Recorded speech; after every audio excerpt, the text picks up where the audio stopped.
کہ یا رسول اللہ کیا میں کربلا میں رہوں گی؟ کہا رسول اللہ نے کہا کہ تم زندہ تو ہوگی اس وقت مگر تم کربلا میں نہیں، تم مدینے میں ہوگی۔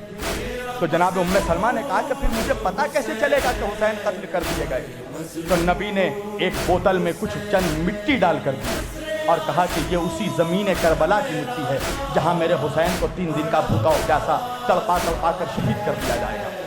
جب یہ مٹی خون سے بھر جائے، سرخ ہو جائے، تو سمجھ جانا میرا حسین مار ڈالا گیا۔ حضرت ام سلمہ کہتی ہے کہ جب 10 محرم 61 ہجری عاشور کی تاریخ آئی، عصر کے وقت میں سوئی ہوئی تھی، میں نے دیکھا کہ رسول پاک صلی اللہ علیہ وسلم تشریف لائے ہیں۔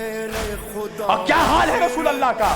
رسول اللہ کے سر پہ امامہ نہیں ہے، حضور کی زلفیں بکھری ہوئی ہیں، حضور کا گریبان چاک ہے، حضور کے پورے سر مبارک پر دھول مٹی گرد و غبار بھرا ہوا ہے، جسم پہ خون لگا ہوا ہے، حضور کا کرتا دھول مٹی سے بھرا ہوا ہے، حضور زار و قطار روئے جا رہے ہیں، حضور کی آنکھوں سے آنسو بہا جا رہا ہے۔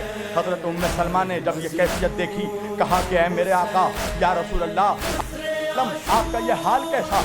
اللہ کے رسول نے فرمایا ام سلمہ کیا تجھے نہیں معلوم میرا حسین دشت نینوا میں کربلا کے میدان میں 3 دن کا بھوکا اور پیاسا ذبح کیا جا رہا، میں جس حسین کے گلے کو چومتا تھا اس حسین کے گلے پہ چھری چلائی جا رہی۔